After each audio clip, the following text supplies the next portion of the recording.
Hi friends, ఓం సాయిరాం. బాబాగారి ఆశీస్సులు అందరిపైన ఉండాలని మనస్ఫూర్తిగా కోరుకుంటూ, అందరూ సుఖంగా సంతోషంగా ఆరోగ్యంగా ఉండాలని, ఆ బాబాగారి ఆశీస్సులు అందరిపైన ఉండాలని మనస్ఫూర్తిగా కోరుకుంటున్నానండి. ఇక ఈరోజు వీడియోలో బాబాగారు అయితే ఒక మంచి సందేశాన్ని అయితే మన ముందుకు తీసుకొచ్చారండి. ఇక ఈరోజు వీడియోలో బాబాగారు ఏం చెప్పబోతున్నారంటే, తల్లి, కోటిలో ఒక్కరికి దక్కే అదృష్టం ఇది. ఈ బంధమే శాశ్వతము. ముందు చేసిన పాపాలను ఇలా కడిగేసుకో అమ్మా అని చెప్పి బాబాగారు మనకు తెలియని ఒక సందేశాన్ని ఇవ్వబోతున్నారండి. మన జీవితంలో మనం చేసిన పాపాలను ఎలా కడిగేసుకోవాలి, కర్మ సిద్ధాంతమే మనకు తెలియజేస్తుంది. మనం పడుతున్న బాధలే మనం చేసిన తప్పులకు కర్మగా అనుభవిస్తూ ఉంటాము. వాటిని ఎలా సరిదిద్దుకోవాలి, వాటి నుండి ఎలా బయటపడాలి అనే విషయం తెలుసుకోవాలి అంటే బాబాగారు అందిస్తున్న ఈ చిన్న కథ ఏమిటో ఉదాహరణ. ఒక చిన్న పల్లెటూరు. ఆ గ్రామంలో నాగరాజు అనే ఒక పేద కూలివాడు జీవనం సాగిస్తూ తన భార్య బిడ్డలతో ఉండేవాడు. అతని భార్య పేరు సులోచన, బిడ్డ పేరు గిరిధర్. ఒక్కడే కొడుకు కావడంతో ఎంతో అల్లారముద్దుగా పెంచుకుంటూ ఉంటారు. నాగరాజుకి ఒక కన్ను లేకపోవడంతో చూడడానికి కొంచెం వికృతంగా కనిపించేవాడు. అది చూసిన కొడుకు గిరిధర్ ఏ భావంతో ఉండేవాడు. ఇలా ఉండగా ఒకరోజు కొంతమంది పిల్లలు గోటి బిళ్ళలు ఆడుకుంటూ ఉంటారు. ఆ సమయానికి నాగరాజు అక్కడికి వచ్చి, ఏంటి పిల్లలు, మీకు ఎన్నిసార్లు చెప్పాలి, అటు దూరంగా వెళ్ళి ఆడుకోండి అని, ఇక్కడ ఆడొద్దని ఎన్నిసార్లు అన్నాను, ఇంకోసారి ఇక్కడ ఆడితే ఒక్కొక్కడికి కాళ్ళు విరగొడతాను అని అనగానే కొడుకు కల్పించుకోడు గిరిధర్ ఇలా అంటాడు, ఏంటి నాన్న, నా స్నేహితులతో కలిసి అందరూ ఆడుతూ ఉంటే అడ్డు తగులుతావే, అందుకే నువ్వంటే నాకు అస్సలు ఇష్టం ఉండదు. అప్పుడు గిరిధర్ అమ్మ వచ్చి సులోచన ఇలా అంటుంది, అది అంత మంచిది కాదు నాయన, అది ఎంతో ప్రమాదకరమైన ఆట, అందుకే నిన్ను కూడా ఆటనివ్వడం లేదు. సరే కానీ నీకు ఇష్టమైన ఆలుగడ్డ కూర వండాను, రా తిందువు అని అమ్మ ఆప్యాయంగా పిలుస్తుంది. నేను తర్వాత తింటానులే అమ్మా, నాకు ఇప్పుడు ఆకలిగా లేదు. ఏంటమ్మా, నాన్న వల్ల నా స్నేహితులందరూ కూడా దూరం అవుతున్నారు, అసలు ఆ ముఖమే చూడడానికి నాకు ఇష్టం లేదు. ఇక చాలు కానీ వెళ్ళి అన్నం తిని పడుకో, ఉదయం లేచి బడికి వెళ్ళాలి కదా. అలా గిరిధర్ భోజనం చేసి పడుకున్న తర్వాత నాగరాజు ఇంటికి వస్తాడు. వచ్చి రాగానే డబ్బులు దాచుకొని డబ్బులో 1 రూపాయి వేస్తాడు. ఏమయ్యా, ఇప్పటి వరకు ఎంత దాచావేంటి, ఒక 100 రూపాయలు అయి ఉంటాయా అని సులోచన అడుగుతుంది. 100 ఏంటే, 200 దాకా అయి ఉంటాయి. అయితే ఇంక800 దాస్తే నీ కన్ను ఆపరేషన్ చేయించుకోవచ్చన్నమాట.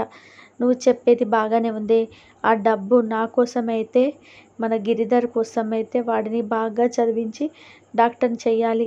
అప్పుడు వారే నాకు కంటికి ఆపరేషన్ చేస్తాడు అని ఎప్పటికి జరుగునో. ఒక కన్ను లేకపోయినా కలలు కనడం మాత్రం మానలేదు కదా. ముందు నువ్వు కనులు బాగా చేయించుకోవయ్యా అని అంటుంది భార్య. తర్వాత వాటతల వాటి అవే జరుగుతాయి కదా. నువ్వు బాగుంటేనే కదనయ్యా మేం బాగుండేది అని సులోచన అనడాని నాగరాజు ఇలా అంటాడు, ఒక కన్నే కదే కనబడకుండా ఉండేది, ఏ కాలో చెయ్యో కాదు కదా మనం చేసే పనికి అడ్డుగా ఉంది అని చెప్పడానికి. ఇలా జరిగిన రోజులు జరగనివ్వు, ఇంతకాలం అయితే అంతకాలం. ఇప్పుడు నన్ను ఎదురు చూడాలి చెప్పు, ఆ డబ్బుతో వారి భవిష్యత్తు కోసం వాడితే బాగుంటుంది కదా. నీ రూపం చూసి నీ కొడుకే అసహించుకుంటున్నారయ్యా, దానివల్ల వాడు రోజు రోజుకి నీకెక్కడ దూరం అవుతాడో అన్న బెంగలో ఇలా అంటున్నాను అని సులోచన అంటుంది. చిన్నపిల్లవాడు కదే, ఇప్పుడు వాడికి ఏం తెలుస్తుంది చెప్పు, రేపు పెద్దయ్యాక వాడే మనల్ని పువ్వుల్లో పెట్టి చూసుకుంటాడు, చూస్తా ఉండు, ఇంకా చాలా రాత్రి అయింది, వెళ్ళి పడుకో అంటాడు నాగరాజు. అలా ఆ మరుసటి రోజు ఉదయం సులోచన తన కొడుకుని స్కూల్కి పంపిస్తూ ఉంటుంది. ఇదిగో గిరిధర్, తప్పకుండా ఈ గ్యారేజ్ని మర్చిపోకుండా తీసుకెళ్ళు, నువ్వు ఒక్కడివే వెళ్ళవద్దు, నాన్నని కూడా తోడుగా తీసుకెళ్ళు, ముందు వచ్చేస్తాడు అంటుంది. అమ్మో, నాన్న వచ్చేలోపు నేను వెళ్ళిపోవాలి, నేను నా జతగాళ్ళతో కలిసి వెళ్ళిపోతానులే అమ్మా అని చెప్పి పరుగున గిరిధర్ ఇంటి నుండి స్కూల్కి గ్యారేజ్ మర్చిపోయి అలాగే వెళ్ళిపోతాడు.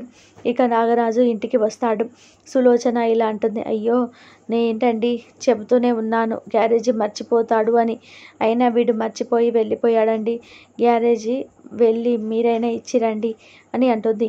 నేను బడి దగ్గరికి వెళ్తే వాడు విసుక్కుంటూ ఉన్నాడే, నువ్వే వెళ్ళి ఇచ్చిరా అంటుంది. నేను పనికి వెళ్ళిపోతానని చెప్పగానే, నాకు ఇంట్లో బోలెడన్ని పనులున్నాయండి, వెళ్ళే దారే కదా ఇచ్చి వెళ్ళు, ఏమైనా అంటే చెప్పు, నేను తిడతాను వాణ్ణి అని అంటుంది. అలా క్యారేజ్ తీసుకొని నాగరాజు బడి దగ్గరికి వెళ్తాడు. అక్కడికి వెళ్ళిన తర్వాత గిరిధర్ని బయటకి పంపమని చెప్పి సెక్యూరిటీని అడుగుతాడు. అలా ఆ విధంగా గిరిధర్ బయటికి వస్తాడు. గిరిధర్ ఇలా అంటాడు, ఎన్నిసార్లు చెప్పాలి నాన్న, నువ్వు బడి దగ్గరికి రావద్దు అని, నీ కొడుకు అని తెలిస్తే అందరూ నన్ను అసహించుకుంటారు,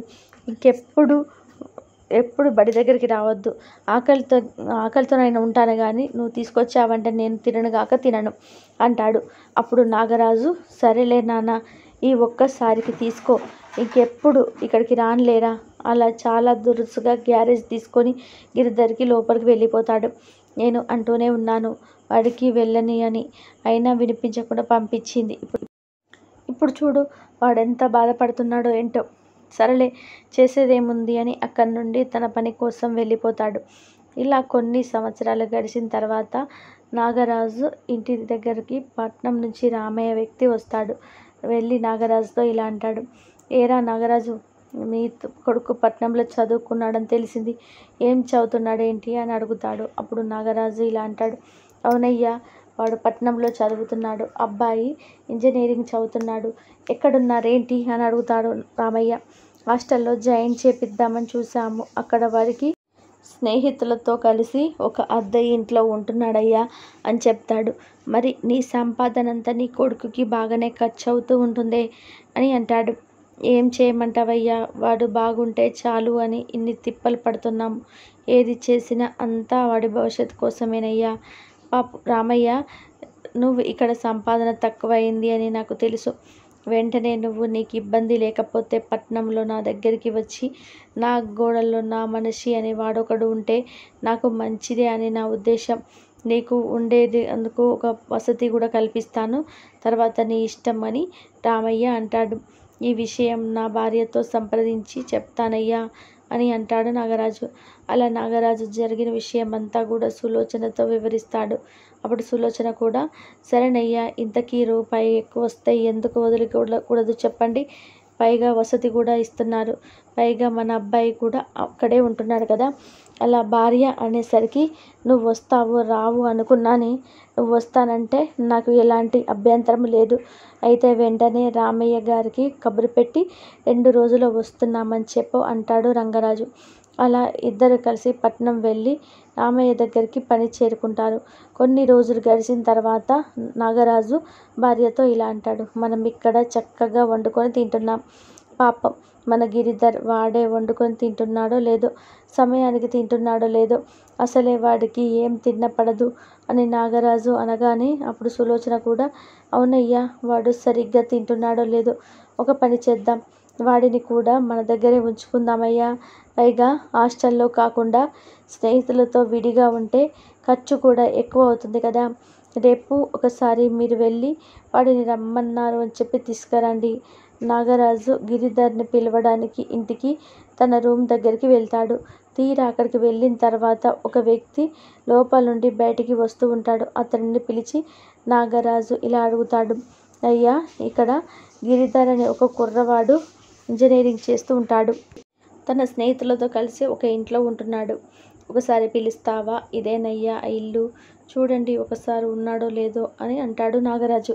అప్పుడు ఆ వ్యక్తి, గిరిధర్ అనే పేరుతో ఇంట్లో ఎవ్వరు లేరే, కాకపోతే 4 కుర్రవాళ్ళు చదువుకుంటున్నారు, వాళ్ళు ఇక్కడే డాబా పైన ఉంటున్నారు, మీరు 1 నిమిషం ఇక్కడే ఆగండి, నేను వెళ్ళి కనుక్కొని వస్తాను అని చెప్పి ఆ వ్యక్తి పైకి వెళ్ళి గిరిధర్ అనే వ్యక్తిని పిలిచి, మీ నాన్నగారు వచ్చారు అని చెప్తాడు.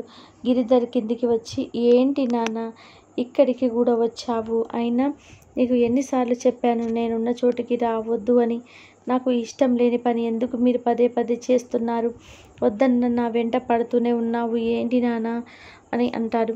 అది కాదురా, నాకు ఇక్కడే దగ్గరలో పని దొరికింది. వచ్చి వారం రోజులైంది. మీ అమ్మ నేను ఇక్కడే ఉంటున్నాంరా. మనకు ఇచ్చిన ఇల్లు చాలా పెద్దదిరా. నువ్వు కూడా మాతోనే ఉండమని చెప్పడానికి వచ్చాను. అయినా నువ్వు ఇలా అంటావనేనయ్యా ఈ గేటు దగ్గర నిలబడి నేను పిలిపించాను అని నాగరాజు అంటాడు. సరే ఎక్కడ ఉంటున్నారు చెప్పండి. నాకైతే ఇప్పుడు రావడం కుదరదు, కానీ ఆదివారం వస్తాను, నువ్వు వెళ్ళిక అని అంటాడు. అలా నాగరాజు ఎక్కడ ఉంటున్నారో చెప్పి అక్కడి నుండి వెళ్ళిపోతాడు. గిరిధర్ మళ్ళీ లోపలికి వెళ్ళిపోతాడు. లోపలికి వెళ్ళిన తర్వాత అక్కడ స్నేహితులు ఇలా అడుగుతారు, ఏరా గిరిధర్ ఎవరతను అని ఒక అబ్బాయి అడుగుతాడు. మా ఇంట్లో పనివాడురా, మా నాన్న ఏదో కబురు పెట్టారు అందుకే వచ్చాడు అంటాడు. ఇంకో స్నేహితుడు ఇలా అంటాడు, అనుకున్నాను అతను మీ పనివాడే అని. పైగా అతనికి ఒంటి కన్ను, అతన్ని చూస్తుంటే భయంకరంగా ఉన్నాడు. అవునరా బాబు, అందుకే వాడంటే నాకు అస్సలు ఇష్టం ఉండదు అంటాడు గిరిధర్. ఇంకొక స్నేహితుడు వచ్చి ఇలా అంటాడు, అదేంట్రా గిరిధర్, ఇప్పుడే కదా ఓనర్ వచ్చి మీ నాన్నగారు వచ్చారు అని చెప్పారు, మరి వీడికెందుకు అబద్ధం చెప్తున్నావు అని తన స్నేహితుడిని సురేష్ అంటాడు. విన్నావా, నీది పావు చెవుల బాబు అని అంటాడు గిరిధర్. ఏం చేస్తాం, మా నాన్నని చూస్తే ఆ ఒంటి కన్ను వేసుకొని భయంకరంగా ఉంటాడు. అతని మా నాన్న అని తెలిస్తే పరువు పోతుంది అని చెప్పాను. సిగ్గులేదురా నీకు? ఇంత కష్టపడి చదివిస్తున్న అతన్ని నాన్న అని చెప్పుకోవడానికి సిగ్గుపడుతున్నావా? మళ్ళీ నెల తిరిగేసరికి ఖర్చులకి ఫీజులకి డబ్బులు మాత్రం నీకు కావాలి కదా. నేను ఏమనాలో కూడా నాకు తెలియటం లేదురా. బాగా చదువుతావని ఇంతవరకు నీకు గౌరవం ఇచ్చాను. ఇక నుండి నీకు నా స్నేహితుడు అని చెప్పుకోవడానికి నాకు సిగ్గుగా ఉంది. సరే లేరా బాబు, ఇక మీదట ఈ నటన ఇక్కడికి వదిలేయండి, ఇది నా పర్సనల్ అని గిరిధర్ కప్పు పుచ్చుకుంటాడు. అలా 2 రోజులు గడిచిన తర్వాత వాళ్ళ అమ్మ నాన్న ఉంటున్న ఇంటి దగ్గరికి వెళ్తాడు. రావడంతో నేను ఉన్న చోటికి రావద్దని ఎన్నిసార్లు చెప్పాను. చూడు ఇప్పుడు నా స్నేహితుల దగ్గర నా పరువు పోయింది. ఆ గుడ్డోడైన మీ నాన్నగారు అని అందరూ ఎగతాళి చేస్తున్నారు. ఇంకెప్పుడు మన దగ్గరికి రావద్దు అని అంటాడు. సులోచన ఇలా అంటుంది, అదేంటి గిరిధర్, నాన్నని పట్టుకొని ఇట్లా అన్ని మాటలు అనేస్తున్నావు? నువ్వు అక్కడ సరిగా తింటున్నావా లేదా అని ప్రతిరోజు మీ నాన్నగారు బాధపడుతుంటే నేనే నిన్ను తీసుకురమ్మని పంపాను మీ నాన్నగారిని అని చెప్పేసరికి, వచ్చావు కదా, చూసావు కదా, ఇంకా వెళ్ళి ఇదట ఇప్పుడు కూడా పంపకూడదు. అదేంట్రా, నిన్ను కూడా మాతో పాటు ఇక్కడే ఉండిపోమ్మని చెప్పడానికి పిలిపించాను. నువ్వేమో విడిగా అక్కడే ఉంటాను అంటున్నావు. ఖర్చులు కూడా బాగా ఎక్కువ అవుతాయి కదరా. మాతో పాటు నువ్వు కూడా కలిసి ఉంటే అవన్నీ కలిసి వస్తాయి కదా. వచ్చి రాగానే వెళ్ళిపోతానంటే మాకు ఎంత బాధగా ఉంటుంది చెప్పు అని తల్లి చెప్పేసరికి, నాకు ఇక్కడ వచ్చి ఉండడం ఇష్టం లేదు. కాలేజీకి ఇక్కడికి చాలా దూరం, రోజు ఇక్కడ నుండి వెళ్ళడం కూడా కష్టం. ఇంకొక సంవత్సరమే కదా నా చదువు అయిపోతుంది. కావాలంటే ప్రతి ఆదివారం వచ్చి వెళ్తూ ఉంటాను. అలా గిరిధర్కి తల్లిదండ్రులతో కలిసి ఉండడం ఇష్టం లేక అక్కడి నుండి వెళ్ళిపోతాడు. 1 సంవత్సరం తర్వాత చదువు పూర్తి చేసుకొని బొంబాయిలో మంచి ఉద్యోగం సంపాదించి అక్కడికి వెళ్ళిపోతాడు. ఒకరోజు భార్యాభర్తలు ఇద్దరం మాట్లాడుకుంటూ ఉంటారు. ఏంటి సులోచన, అబ్బాయి వెళ్ళి 5 సంవత్సరాలు అవుతుంది, ఇంతవరకు ఒక్క ఉత్తరం కూడా రాయలేదు, ఇక్కడికి రావడం కూడా లేదు. ఎలా ఉన్నాడో ఏం తింటున్నాడో మనం వెళ్ళి చూద్దామంటే ఎక్కడున్నాడో కూడా తెలియదే. పోనీలేయ్యా, వాడు ఎక్కడున్నా సంతోషంగా ఉంటే చాలు. బహుశా వాడికి సెలవులు దొరికి ఉండవు, లేకపోతే మర్చి వెళ్ళేవాడే ఏమో. రేపు మనలో ఎవరికైనా ఏమన్నా జరిగితే వాడికి ఖబరైనా అందుతుందో లేదో అని నాగరాజు అనేసరికి సులోచన ఇలా అంటుంది, అయ్యో అలా అనకయ్యా, అలాంటిది ఏమి జరగదులే, కొంచెం ఓపిక పట్టు, వాడు వస్తాడులే. అలా ఒకరోజు పని నుండి నాగరాజు ఇంటికి తిరిగి వస్తూ ఉండగా గిరిధర్ స్నేహితుడు సురేష్ ఎదురుపడతాడు. మీరు మా గిరిధర్ నాన్నగారే కదండి అని అడుగుతాడు. అవునండి, అవునయ్యా, నేను గిరిధర్ వాళ్ళ నాన్న. మేము ఇంజనీరింగ్ చదివే సమయంలో ఒకే ఇంట్లో అద్దెకు కలిసి ఉండేవాళ్ళము. మీరు అక్కడికి ఒకసారి వచ్చినప్పుడు మిమ్మల్ని నేను చూశానండి. ఇప్పుడు గిరిధర్ ఎలా ఉన్నాడండి అని అడుగుతాడు సురేష్. ఏమోనయ్యా, వాడిని చూసి 5 సంవత్సరాలు అవుతుంది. అప్పుడు బొంబాయిలో ఉద్యోగం వచ్చింది అని వెళ్ళిపోయాడు. ఆ తర్వాత మళ్ళీ రాలేదు. ఒక్క ఉత్తరం కూడా ఇంతవరకు వేయలేదు. ఏమోనయ్యా అంటాడు. అదేంటి, వాడు బొంబాయి నుండి వచ్చి 3 సంవత్సరాలు అవుతుంది కదా. వాడికి పెళ్ళయి 3 ఏళ్ల పాప కూడా ఉంది. ఇప్పుడు ఈ ఊర్లోనే ఉంటున్నాడు. మీకు ఈ విషయం తెలియదా అని అడుగుతాడు ఆ సురేష్. అప్పుడు నాగరాజు ఇలా అంటాడు, ఏ ఊళ్ళోనే ఉన్నాడా? పెళ్ళి కూడా అయిపోయిందా?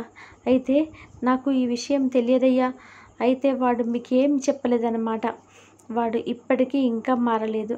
వాడు ఉన్న ఇల్లు చూపిస్తాను రండి అని గిరిధర్ స్నేహితుడు సురేష్ నాగరాజును తీసుకొని గిరిధర్ ఉంటున్న ఇల్లుని చూపించి వెళ్ళిపోతాడు. ఇంటి నిండా బాధను పెట్టుకొని జరిగిన విషయం అంతా సులోచనతో చెప్తాడు. చూసావా సులోచన, వాడు ఈ ఊర్లోనే ఉంటూ ఒక్కసారి కూడా వాడికి మనల్ని చూడాలని అనిపించలేదు.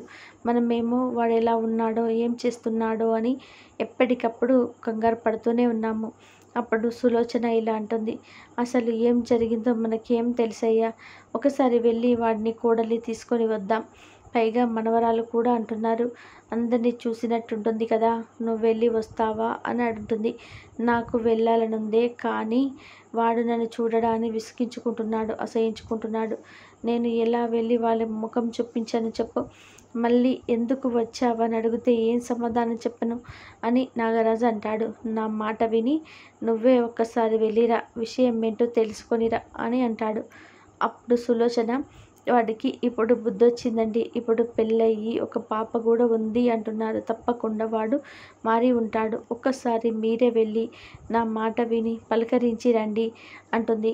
అప్పుడు నాగరాజు, అయితే సరే, నువ్వు చెప్తున్నావని ఈ ఒక్కసారి వెళ్తాను. అక్కడ ఏమైనా నాకు అవమానం జరిగితే ఇంకెప్పుడు వెళ్ళను. అలా నాగరాజు సులోచన పోరు పడలేక గిరిధర్ ఉన్న ఇంటికి వెళ్తాడు. గిరిధర్ కూతురు నాగరాజుని చూడగానే ఒక్కసారిగా గట్టిగా ఏడుస్తుంది. ఆ పాప ఏడవడం చూసి లోపలి నుండి నాగరాజు పరిగెత్తుకొని వచ్చి చూడగానే అక్కడ తన తండ్రి కనిపిస్తాడు. ఆ పాపకి ఏదో విధంగా నచ్చచెప్పి, ఈ బూచోడు నేను బయటికి పంపిస్తాను, నువ్వు లోపలికి వెళ్ళమ్మా అని నచ్చచెప్పి లోపలికి పంపిన తర్వాత తన తండ్రితో ఇలా మాట్లాడతాడు. ఒరే గిరిధర్, ఎలా ఉన్నావురా? ఎన్ని సంవత్సరాలు అయిందిరా నిన్ను చూసి అమ్మని చూడాలంటుందిరా అని అనగానే, ఏదో విధానంగా నేను ఎక్కడున్నానో కనిపెట్టి తగలెడతావు కదా, నీ నుండి తప్పించుకోలేక చస్తున్నాను నాన్న. చూసావు కదా నా కూతురు కూడా ఎంత భయపడుతుందో నీ చూసి. రావద్దు అంటే నీకు అర్థం కాదు. అమ్మతో చెప్పు ఇంకెప్పుడు నేను ఇక్కడికి పంపవద్దు అని. ఇక వెళ్ళు, ఇంకెప్పుడు ఇటువైపు రావద్దు అని అవమానించి పంపిస్తాడు గిరిధర్.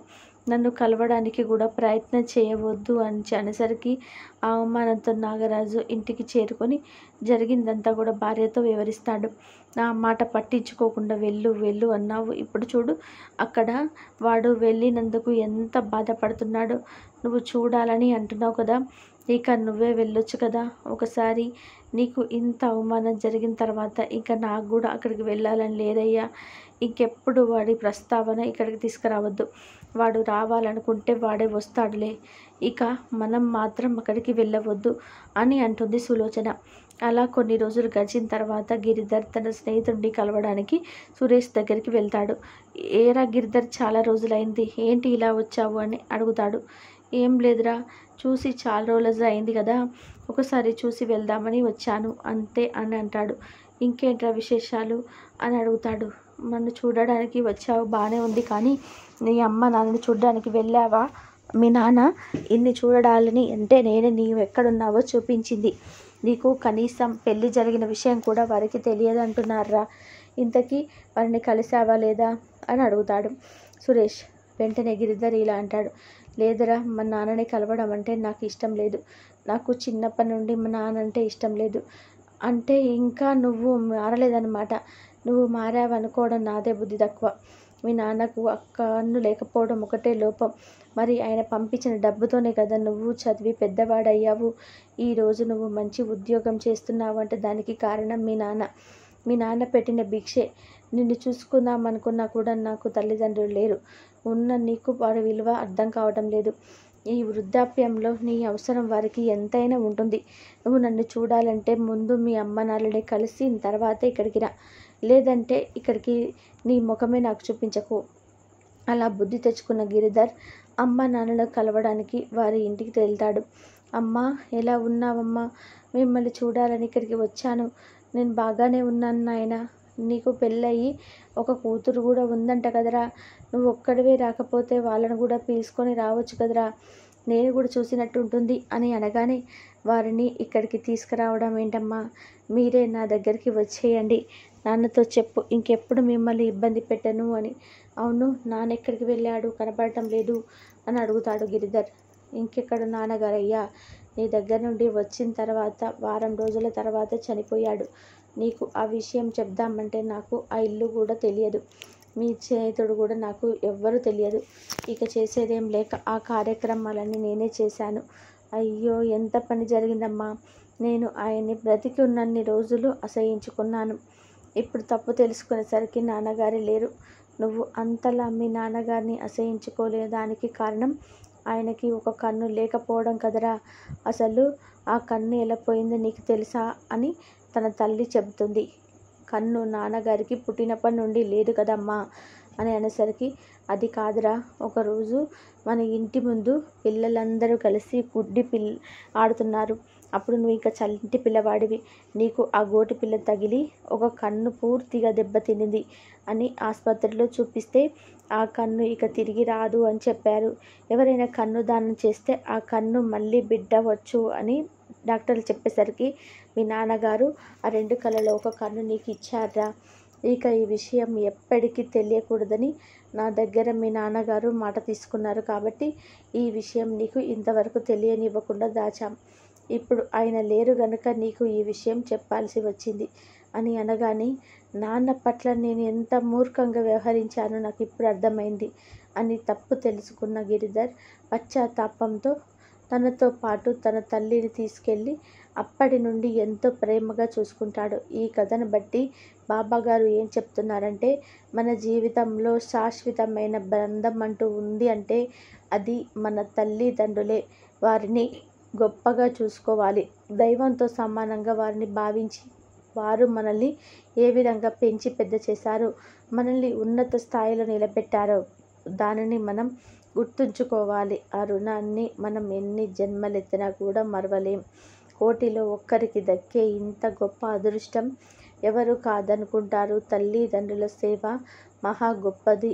వాళ్లకు ఇవ్వవలసిన మర్యాదలు తప్పకుండా ఇలాంటి లోటుపాట్లు లేకుండా జీవిత కాలం వారికి రుణపడి మనం సేవలు చేసుకోవాలి అని చెప్పి బాబాగారు ఈ కథని అందించారండి. దయచేసి ప్రతి ఒక్కరు కూడా తల్లిదండ్రులు ఉన్న ప్రతి వారందరూ కూడా వారిని బాగా చూసుకోవడానికి ప్రయత్నం చేయండి. జీవితకాలం వారికి రుణపడి ఉండండి.